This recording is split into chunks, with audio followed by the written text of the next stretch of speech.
Since starting this podcast, I've spoken to a lot of authors, and one of the main things I've learned is that networking and building that group of authors around you who can give you feedback and you can learn from and you can make friends with is one of the most important things you can do if you're trying to build your author business rather than just writing books. And that's why this is such a special episode, because today I'm speaking to Joe Solari, who is the head of the Author Nation conference, which is happening in Las Vegas in November. Now, it's one of the biggest conferences for authors and self-publishers in the world. It's taken over from what used to be called the 20 Book Summit, which was also in Las Vegas. And it's happening next month, and I'm heading there. I'm super excited about it. And in this episode, I'm speaking to Joe all about some of the talks I'm most excited about hearing as an author and an author business, and also some of the exciting things I'm going to do whilst I'm in Las Vegas. So if you are thinking about coming to Author Nation, or you want to go to a conference and start networking with more people, then I think Author Nation is a great one to go to. There's tickets still available at authornation.com. And you can also find links to that in the show notes. But this is a really great episode. We're going to be talking about how you can make the most out of these conferences, and also how you can build that network of people around you as an author so that you can start to grow your author business. So I think it's a fantastic episode, and I think you're going to learn a lot. Hello, and welcome to the Publishing Performance Show. I'm here with Joe Solari, who's the Managing Director of the Author Nation Conference, which is a conference I'm really excited to go to in a few weeks. So welcome, Joe. Thanks for having me on the show, Teddy. This is a real pleasure. Yeah, you must be really busy at the moment. Yeah, we are. It's a good, positive busy. It isn't like, oh, what's happening? It's like, we're closing in. We've got a lot of things that we've planned. So we're making sure that things are showing up where they're supposed to show up and get delivered. And then you have the regular stuff of just, any showrunner would tell you this is like, our show is the most important show. We're thinking about it all year. Yeah. Attendees, whether they're readers or authors, either they sign up right away and they're planning, or it's right now is when they're deciding, yes, they are going to go or they're not going to go. Right. So there's a lot of people that are just piling in right now. So it is busy because people are like, oh, is it too late to sign up for Rave? Is it too late? It's like, sold out. Sorry. So yeah, all that stuff's fun. Lots of emails. Yeah. But if we stopped doing everything, like the show would go off well. Yeah, definitely. Yeah. Just to give people context, we're recording this about almost exactly a month before it starts. So it's kind of like action stations. 39 days. 39 days. Yeah. We are 39 days out from the show. I know. I'm not declining by the hours yet, but we are 39 days out. So yeah. The reason I'm so excited to talk about this is because I've just been looking at the list of speakers. I was just making my plans for what I'm going to do when I'm there. And some of the speakers are unbelievable. You know, you've got some really, really big people in the publishing industry and also just generally in the business world and authors. So I thought today would be a great opportunity to speak about some of the people that are speaking, some of the favorite people you're looking forward to seeing, and then also some tips for people who are coming to the show, how they can get the most out of it. Sure. Yeah, well, I'm real interested to hear your list, right? Yeah. I got my list, but I'd love to hear your list. I'll start with one of mine that I wanted to see first, because it was actually a guy called Ricky Wellman, and they're talking about... Go on, you go first. Well, Ricky's a woman, actually, so I just to make sure. Go ahead. So one of the people I'm most looking forward to seeing is Ricky Wellman. She's talking about a system which I use in my own business, not just in my authoring business, but in my business generally, which is called EOS, and it stands for the Entrepreneurial Operating System. So it sounds like you know something about that one. Yeah, you're an EOS nerd. I am, yeah. I read Traction about 5 or 6 years ago, and it really changed how I run my business. So this is one of the speakers that I wanted to have. And I hope people come to hear Ricky speak, and here's why. So let me give you some context about Ricky. She's one of the co-owners of Written Word Media. Right, okay. I didn't know that, but... Yeah, so she owns Written Word Media. She's a Harvard MBA, and she came out of the consulting space to, be an entrepreneur and run this business, which most people are familiar with Written Word Media for free and the different promotion things that they do. She invented that company. Cool. They are practitioners of EOS, one of the best practitioners of it that I've ever seen. So it was really important for me stuff. They're a great sponsor. They're going to have a booth there to talk about all their stuff. But I didn't want them just to talk about promos because you can see them talk about promos just about anywhere. I Yep. wanted Ricky to come and talk about what she's done with EOS in her business. Because if you notice the quality of the employees at that company, if you notice the way that they operate, it's all because they're using EOS the way it's supposed to be done. I'm sure you can relate to, like, you read these books and you wish you could do it the way they talk about it. And then reality hits. I'm sure it's the same for them, but like they're practicing it, right? Like they're having their 90-day meetings and they're doing all, like, it's embedded in their culture. And I felt having a woman entrepreneur who's been through a startup and scaled it to include employees, not just contractors, but actual W-2 employees, Hmm. having her explain how she used this system would be a really powerful thing for authors that are looking to figure out a business system. So, like, I think that's probably a really good pick. We put a Yeah. lot of pressure on her now, but So I did actually interview Mike, who's their head of marketing, a couple of weeks ago. I think he was the second episode on the show, and he spoke all about the promotions. Obviously, had loads to say. But you're right; it's great to hear how they actually run their business because they're so successful. Now, because the way I use the EOS, obviously you've got to tailor it a little bit for your businesses, but essentially how it works is you identify your KPIs in your business and you track them every week. And I know that probably sounds quite basic, but the way that you track them is how the EOS works. I don't want to give away her entire talk, but yeah. essentially the way I do it in my book business is by, it's not just tracking the sales, tracking things like how many books you've got written at the moment, or it could be how many words you've got to write, or it could be how many front covers you've got to design. And those KPIs are what tracks your business. And by tracking those things every week or month, you can see the progress of your business on paper, which gives you, Mm-hmm. optimism for the future. And that's basically a summary of how it works.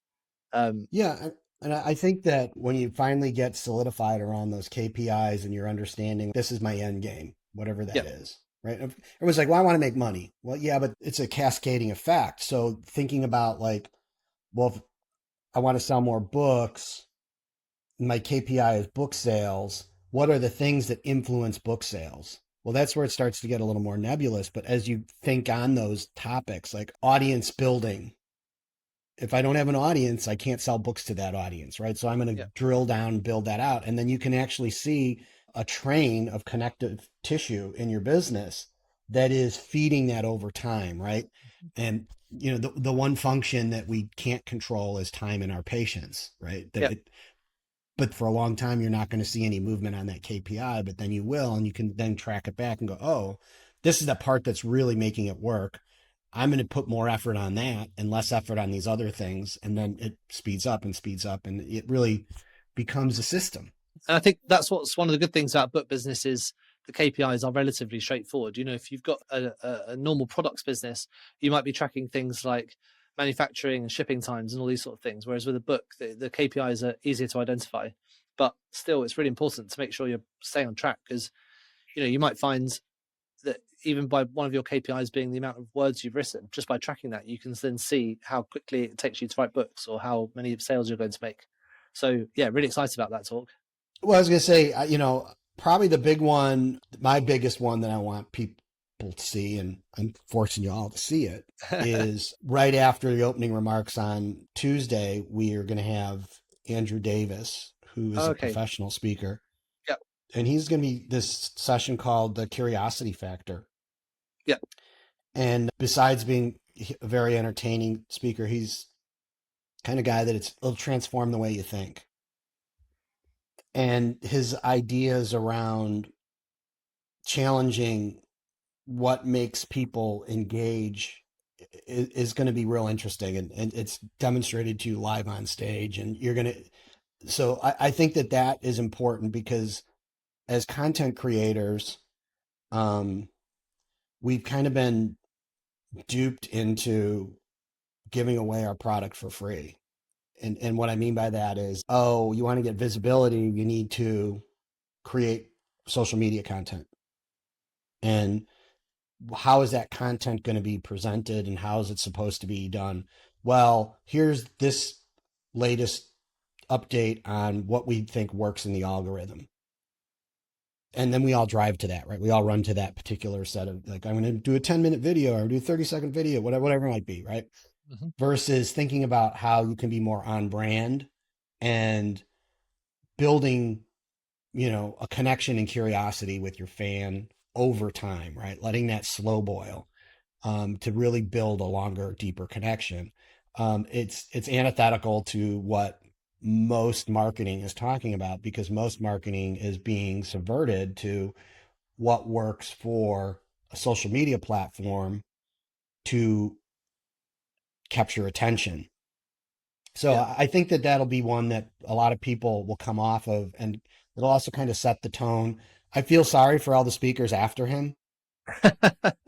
Basically, you've got to see him. It's going to Um, be that good.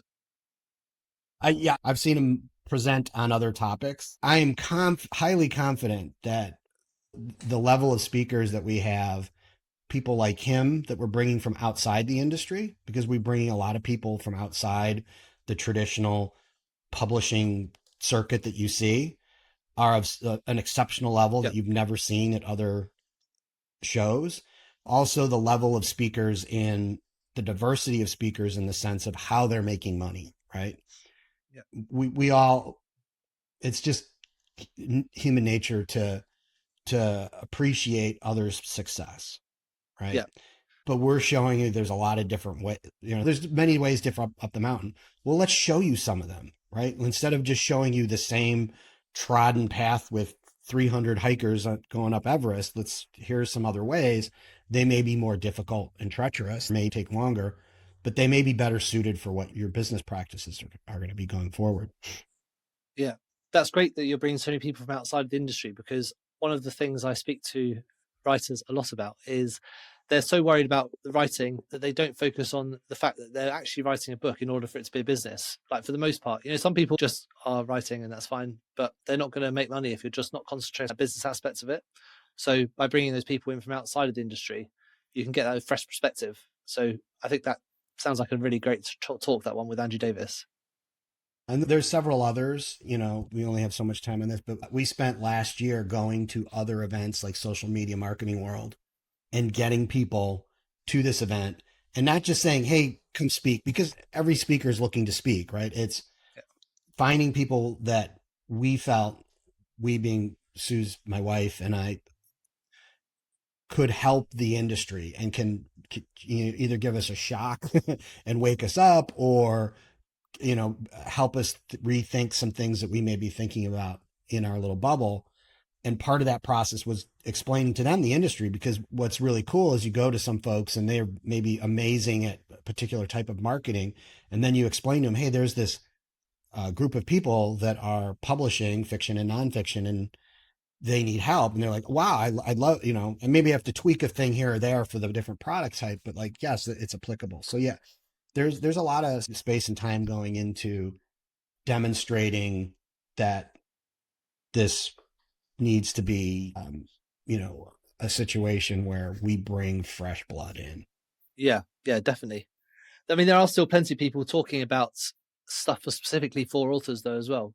One of the other speakers I'm really looking forward to chatting to is Damon Courtney. So he's from Book Funnels, which is a really cool tool, which I think people don't maybe use enough for their books, like, because it works for both nonfiction and fiction books, and it's essentially like a tool that helps you to create those funnels so someone can buy your book or get a cheap book or a free book at the beginning of the Mm. funnel, and then you can funnel them into buying further books from you later on. And that is such an easy marketing tactic. And just before this call, we were talking about things that you can take away and can have a high impact on your business by implementing a funnel like that. Yeah, I think anybody that's a newer author that comes in and they connect up with the right people in the industry, at some point in the first or second conversation, there's going to be somebody that says to you, well, you need book funnel. It's kind of that fundamental in marketing basics. So what I observed is people say that, and then people run out and buy it and they're like, now what? So what we've done, Damon and the book funnel team has been an amazing supporter of the show. Um, they were one of our partners in Story Wars. They sponsored a Story Wars team. They're having a booth, so you'll have access to them all week long um, in the Mix and Mingle Midway. And we set up a session specifically for Damon where he can have the time to go through all the basics of BookFunnel. So if you've never used it before or you've played around with a feature and you want to know more, he's going to have that on that first day, this really long session where it's going to be him just going through all of its features, because I believe there's tools like that and a few others that people just need to know how to use, right? Yep. And you'll notice we've got one of the things we did with our sessions, we have at a strategic level, we have invited speakers. These would be people that we've identified as bringing value, and we're paying for them to speak through ticket and room and cost to the show. We have vendors as well. In a vendor session, which will be clearly marked, those people are going to talk about their product. Hmm. They may be talking about value around their product, but don't be surprised that they're going to try and sell you a product, Yeah. right? And the people that we have there, we believe we're not endorsing any particular product. What we're saying is for example, writing software. There are a multitude of products. They all have strengths and weaknesses. Come and just, if you're in a point where one of the decisions you need to make in your business is what product am I going to use for writing, go to those sessions with that question in mind of like, what are the things that I need help with, right? So that you're not going there to be sold, you're going there to evaluate, Yep. right? You look at 3 or 4 of those packages that you think are the right ones, and then you can come away and say, you know what, after that, I think product B is the best product for me. That's how good business practices and decisions are made. Now you may find out later that you change your mind, right? But like, use the show as a way not to be sold to, but to be a discerning buyer in those cases. And I think with BookFunnel, you know, there's that's one of those products that, like I said, you're just like, you're going to have to be using if you want to do effective marketing like you just laid out. Like Yep. it's worth the value just for that. Damon will later have another session where he's going to be talking about direct sales and some really high end stuff that he's doing that's for more advanced people. So I think that gets to the core of like our programming, is thinking through, how can you come in and get, you know, improved skill sets and transformational thinking. Yeah. Yeah, definitely. Because so funnels is a concept in marketing that I think authors maybe are missing, because in most other businesses, those funnels are like, it's a standard part of marketing where people are saying you're starting at the top of the funnel and then going down to later on to more purchasing processes. So I think going to those marketing talks where it is people who understand that outside marketing and bringing it into your authoring brand is one of the best things you can get out of these sort of conferences. Absolutely. And I think that, when you look at the variety of ways people are marketing and the results you get, having a funnel system that goes to a free book and nurturing an audience to that, and then evaluating after, you have to build multiple funnels, right? Like, it's how do I bring a cold audience in and warm them up so that they not only download that book, but read it, right? Like there's a lot of work that has to be done. And you may be like, well, the results are dismal. It's 1%, Yeah. Yeah. conversion, right? Well, it's like, that's what a lot of businesses are building $1 billion e-commerce businesses at, is conversion rate of that. So like them's the numbers, right? Especially when you're just getting started. And then once you get those people in there, what are you doing with the people that have finished that book, which is an even smaller number of that bigger set. But those are people that have shown you an enormous amount of intent about their interest in your product.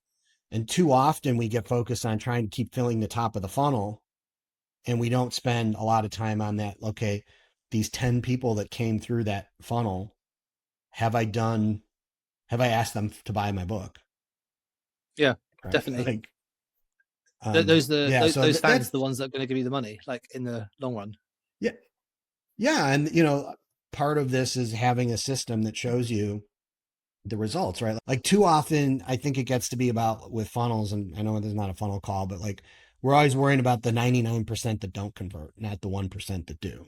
Yeah, yeah, definitely. It's kind of easier to fill your funnel up than it is to try and get them to give you money in the long Yeah, run. So yeah, that's why yeah, book runnels are so good. Something that you should all check out. yeah, Definitely. Yeah, and the last talk that I've got, I was really looking forward to.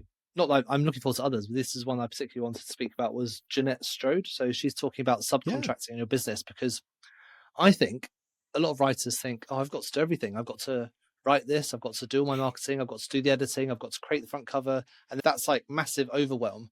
And people think that subcontracting parts of that whole process to other people can be really expensive, but it doesn't necessarily have to be. And I think in her talk, she's going to be looking at ways you can do that like responsibly for your size of business, but also how you can upskill your entire business by picking particular partners to work with. So I'm really excited about yeah. her talk as well. Yes, and Jeanette and her husband James have been around for quite some time, and they've, off of the back of his success as an author, they built up a publishing business as well, which she runs, right? She's Yep. the CEO of it. So she's spent a lot of time going through the ups and downs of scale, right? And has understood that there's, as much as there's like you think you know how to, or you want to do it, or you feel that you should be doing all this stuff, that there's kind of two factors in this. One is it the 4% that you should be focusing on your business that gets you the 64% of the results, right? Like that's probably some of the, as your business grows, that has to be re-evaluated because, in their case, they made a really significant decision that Jeanette's running this business because the most important thing for James to do is write books, right? Yeah. Like that's his superpower. So like he needs to be in the book in the writing cave, right? Could he run the business and be the CEO too? Sure. But like then that cost is huge. So I think there's that part is like you evaluating as you move along what is taking away from where you have the most impact on the business. Yeah. And two is finding out that, you know what, there's probably people that are way better at it than you. Right. Like Yeah. I can't repeat it's that just, enough. Like, yeah. yeah, like, do you think you're like, there's a lot of people who can make covers and they're way better cover designers than me, but they're not the best cover designer there is. Right. And Mhm. so like, I understand having to make trade-offs on time for money. Like that's called entrepreneurship, right? That's Yeah. always going to be something. But sometimes, I think it gets lost that the time trade-off is, well, you know what? I'm going to do some things to save some money and take some time to save up so that I can hire the right guy. Yeah. Yeah, for sure. Right. Yeah, that's the reason we created publishing performance in the first place, because no one understands how ads work, and especially with Amazon, it's like it's a complex thing to do, and you shouldn't. If you can't do it yourself, then you're probably going to lose more money by doing it yourself and spend more time learning it. So yeah, Yeah, and you bring up a good point about the product and something like advertising, which is an important function. And you go and you hear a lot of people saying, "Oh, you got to do ads, you got to do ads," and it's like, yeah, okay, so you made the decision now that's part of your business, keeping up with all the changes, right? Like you're a software developer, you're like, oh God, they made another change and another change, right? Which means you have to make changes to your stuff. So that's so hard for a business that's dependent on that function to stay on top of things, right? So having something that you use to help you or a person to help do that can be 100% focused on what, oh yeah, they made these new updates and now this is why things are working the way they are. yeah, Like, I know when you're a beginning author, you don't have the money, you don't have the time. So there's nothing wrong with just saying, you know what, probably the thing I'll do next is just write another book. concentrate on what you're good at. You're a writer, just do that. Yeah. Yeah. the Yeah. You've been to so many shows like over the last few years. You said how many you've been to this year? It was like I can't even remember how many you said. It was a lot. Yeah, so we were at CEX. That Yeah, was the content entrepreneurs and Cleveland. We were at Social Media Marketing World in San Diego.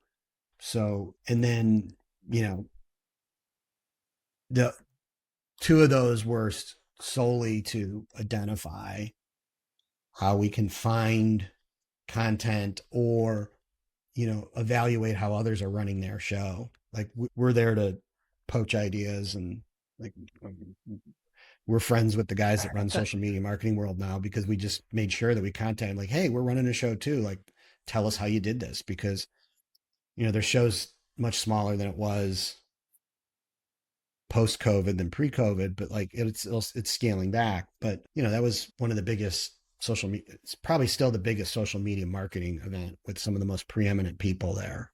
Yeah. Um, Yeah. and that's really entertaining. Yeah. So, because one of the things I noticed about the show, you've got this download of a kind of like a diary for you to keep whilst you're there of the people you've spoken to, what you want to get out of each day. And I thought that was really cool. And I was guessing that you got that from all your experience of seeing all these different shows because I've been to quite a few of these shows, and you often, you see all this really cool stuff, and you become really inspired, and you're like, oh, gonna go and 10x my business. But you then read through your notes, and you're kind of not difficult to make out what it is that you've done. So I thought it was a really nice idea to split it up like that. Yeah. So again, this thing is a living, breathing organism that is, you know, adapting to itself. One of the things that, you know, and this kind of feeds into the EOS thing is like, if our mission is to give you the best life through writing, right? We can't just give that to you. Like there's going to be work that has to be done. You have to figure out what that is. But can we create a system that makes your investment in the show highly effective, right? So there's the actual time you're at the show, right? And in that time, you need to get information and you need to connect with people like this. Like the real value comes out of a show is, you know, being able to get exposure to new ideas and to see things that are the cutting edge in the industry and understand what other people are doing, right? So you're trying to fill your brain with all that information. Also, it's networking, right? It's Mm-hmm. connecting with people. And it isn't just like, oh, I need to meet this next big author. It's like finding people that are in your genre that are writing things similar to you and talking about where you guys want to take the industry, right? Part what I want to build there isn't like, hey, just come here and we're going to tell you what the latest trend is for you to imitate. It's like, hey, come here and meet people that really care about urban fantasy. Mm. And as you talk as urban fantasy authors and urban fantasy readers, fans as well, do you kind of see what the next, you create what's next, right? Yeah. That out of this comes an amazing idea that changes that genre. I think that's a possibility. But to what we did, you know, we designed this notebook, which, you know, how many shows have you been to that's got a notebook? Every show, right? Yeah. But what we have in there is a system, right? And so the idea being score things, rank things, and then at the end of each day, collect that information and reflect on that information, right? Because there's like the other part of this thing that's kind of, because I'm doing a lot of research on how the brain works and productivity and the fact that you go just through that process unconsciously, you're setting yourself up for your brain to kind of rewire itself and bring these ideas together if you do get any sleep. But like process of just writing that out sets things up for you to do things unconsciously. By the end of the week, you should be able to take that information that we've helped you collect and gone through at these end of day sessions to force rank 1 to 3 items. Mm-hmm.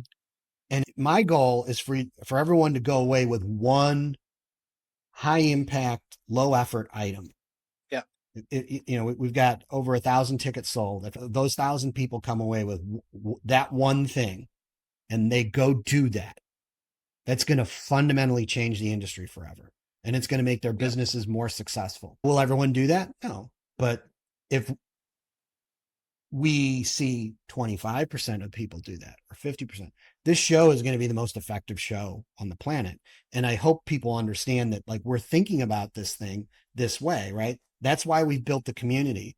We didn't build a community just so that you guys have a place to go post things and ask questions. I mean, that's part of it. It's also so that you can find people to come away with that are accountability partners. Like one of the last pages here is for you to get your accountability partner to sign the book and you exchange information, right? Yep. I don't know about you, but for me, when I know somebody else is counting on me, I produce a lot more. Yeah. I can always rationalize my own Yeah. place in it. But when I'm like, oh, Teddy's expecting me to have this stuff done, I don't want to look bad in Teddy's eyes. I really respect Teddy. He's helped me out. And I, at least I owe him to do these things.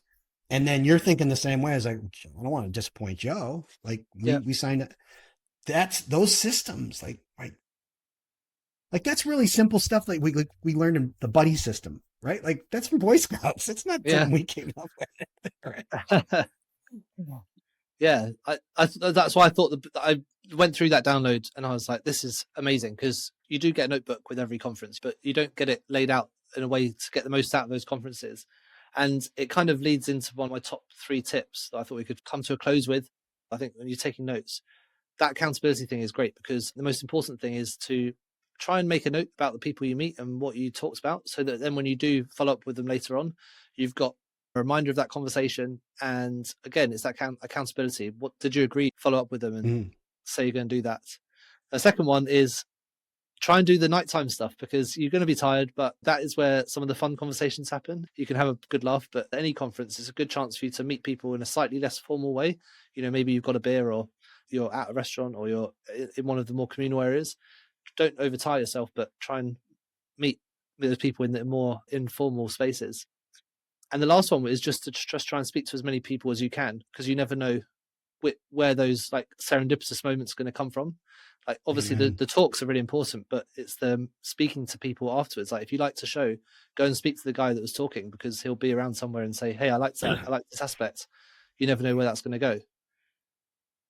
Yeah, I think that those things are super important. Around that, I would add, how do you prepare for the show? Yeah, Right. that's important. Because of some of the stuff you said, like go to bed early and take care of yourself before the show. Get ready. Like this is like preparing for an event, right? It's like, so expect that you're not going to get great sleep while you're there. Right. Mm-hmm. Your time zones are going to be off. In your case, a lot. You're going to be sleeping in an uncomfortable bed. It's in a hotel that purposely is designed to make sure that you never know what time of day it is. So you're up all day. But you're going, the fear of missing out will be so high that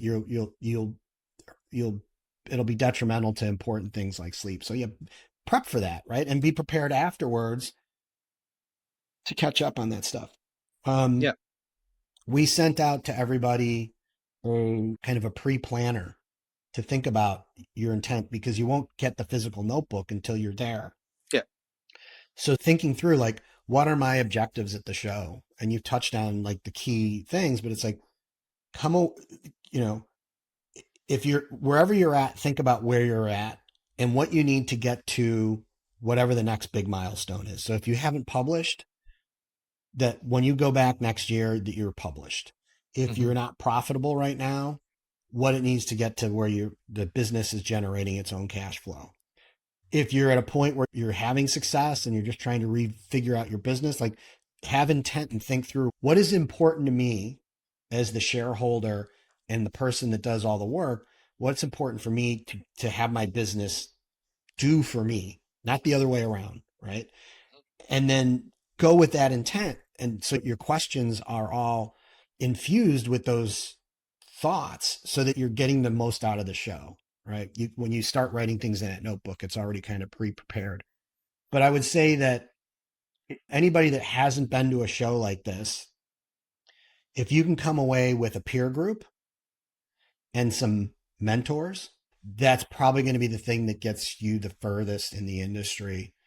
Even more than the information that you hear, it's having a cohort of people that are where you're at that have the same business intent. Yeah. Okay. There's going to be people that come to the show that aren't necessarily as serious about where they want their business to go. I'm not trying to make a value judgment there. People are different, right? But when you can find those people that are like, yes, let's do this together, that becomes such a powerful mechanism for your success.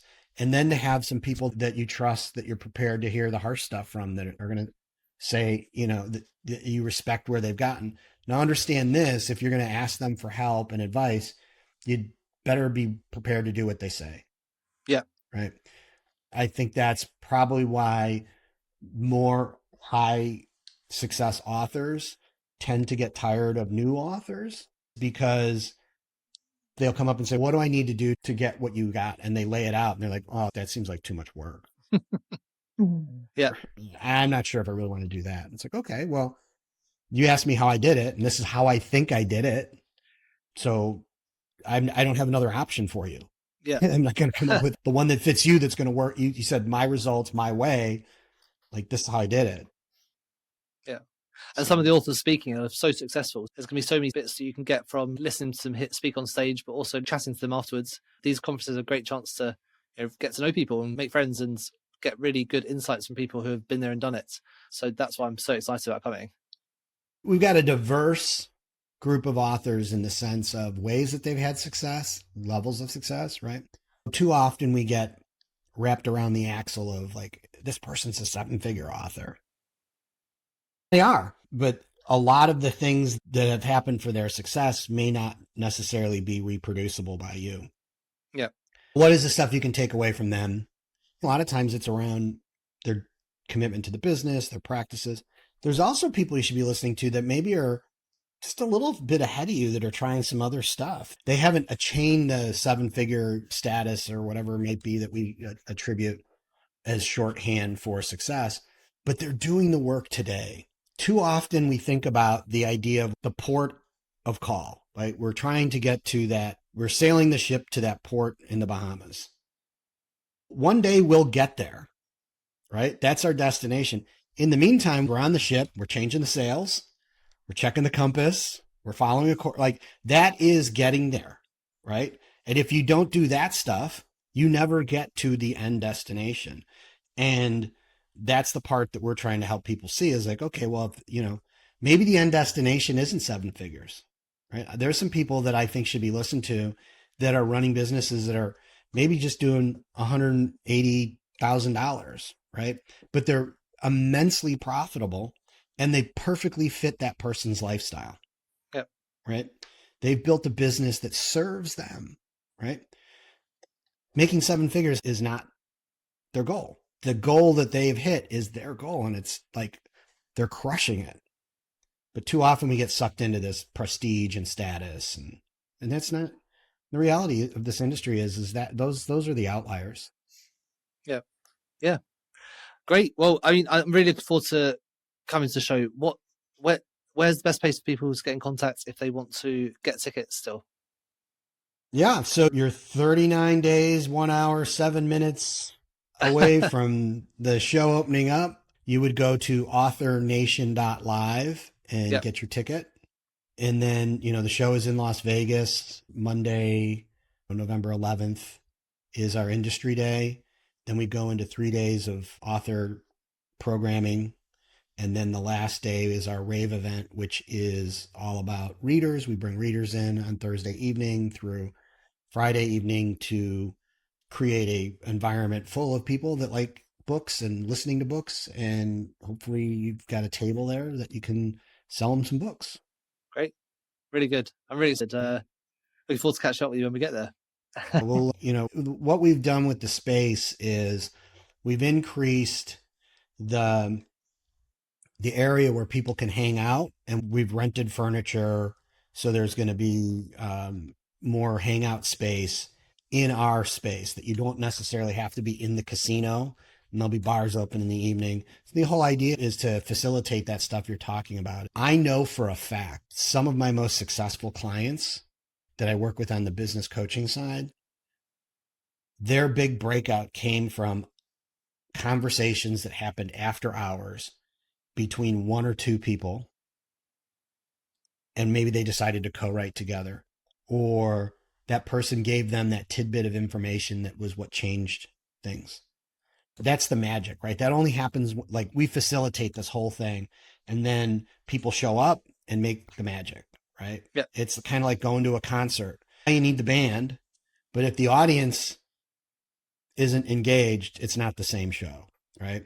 So when we bring this all together and we just let this experience play out, I guarantee there's going to be somebody there that gets that $1 million trigger. Well, thank you so much for spending some time to chat to me today about the show and just some tips generally for going to these shows.